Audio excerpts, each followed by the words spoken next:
আসসালামু আলাইকুম। সবাই কেমন আছেন? আশা করি সবাই ভালো আছেন। আমি আজকে আপনাদেরকে খুব সহজে রাইস কুকারে বিরিয়ানি রান্না করে দেখাবো।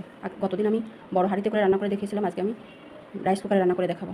প্রথমে আমি বিরিয়ানির চাউল নিয়েছি 1 কেজি। চালটা প্রথমে আমি ধুয়ে একটা স্টেনারে পানি ঝরিয়ে নিয়েছি। এর জন্য প্রথমে আমি 4 কাপ চাউলে আমি 7 কাপ পানি দিয়েছি এবং 1 কাপ দুধ রাইস কুকারে গরম করতে দিয়েছি। চাকরি করেন বা বিভিন্ন প্রফেশনালে ব্যস্ত থাকেন, এই সহজ রেসিপিটা তাদের জন্য।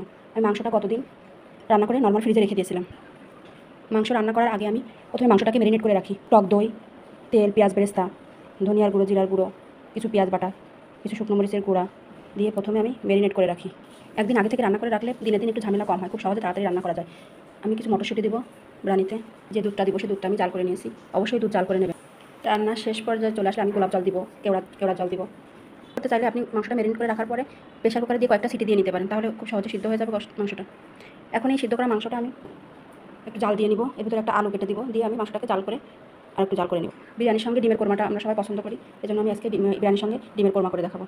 যেখানে কয়েকটা ডিম আমি সিদ্ধ করে চুলে ধুয়ে পরিষ্কার করে একটু কেটে কেটে নিয়ে আসি। ডিমে লাগবে আপনার পেঁয়াজ বেরেস্তা, লাগবে একটু টক, এই যে তেঁতুল, এটা হচ্ছে তেঁতুল। আমি ফ্রিজে ছিল তেঁতুলটা, তাই কিছুক্ষণ আগে পানিতে ভিজিয়ে রেখেছি। এই তেঁতুলগুলোটাই আমি দুধের ভিতর দিয়ে দেবো। এখানে আমি নারকেল দুধ দিয়েছি। গতদিন আমি রান্না করছিলাম গুঁড়া দুধ দিয়ে, আজকে আমি নারকেল দুধ দিব। এর ভিতরে আমি কিছু 1 চামচের মতন গুঁড়া দুধ মিক্স করে দেবো, তাহলে গ্রেভিটা সুন্দর আসবে।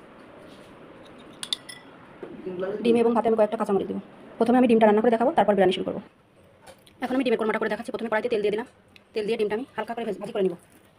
তেলটা গরম হয়ে গেল, ডিমটাকে একটু লবণ হলুদ মেখে নিয়েছি, নিয়ে ভাজি করে নেব। ডিম ভাজি হয়ে গেল, এখন আমি ডিমটাকে তুলে নিব। প্রথমে আমি 1 টেবিল চামচ পেঁয়াজ এবং রসুন বাটা দিয়ে দিলাম।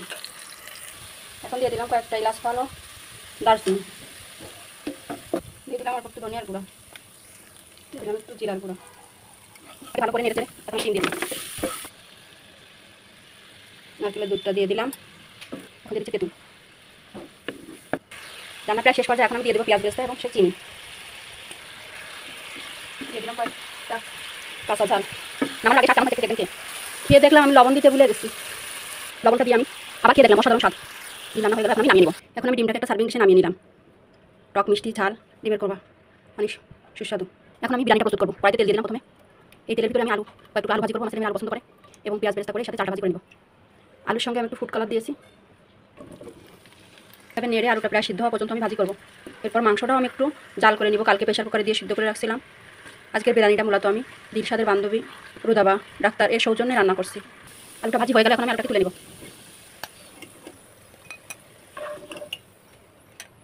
এখন এই তেলের ভিতর পেঁয়াজ বেরেস্তা করে নিয়ে চাল ভাজি করে নিব। এখন দিয়ে দিচ্ছি এলাচ ফল ও দারুচিনি। চাউলটা দিয়ে দিব। এখন রান্না দ্রুত করার জন্য আমি আরেকটা চুলায় মাংসটা চড়িয়ে দিলাম, এই যে বিরিয়ানি মশলা।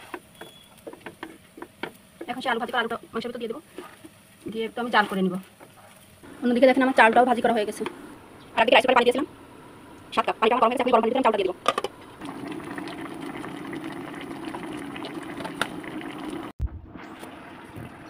এখন আমি সেই গরম পানির ভিতর চাল দিয়ে দিচ্ছি। এখন আমি চিনি দিয়ে দেবো 1 চামচ। মটরশুঁটি দিব। মটরশুঁটিকে প্রথমে আমি একটু গরম পানির ভিতর ভাপ দিয়ে নিচ্ছি, তাহলে কালারটা ভালো থাকে, সবুজ থাকে।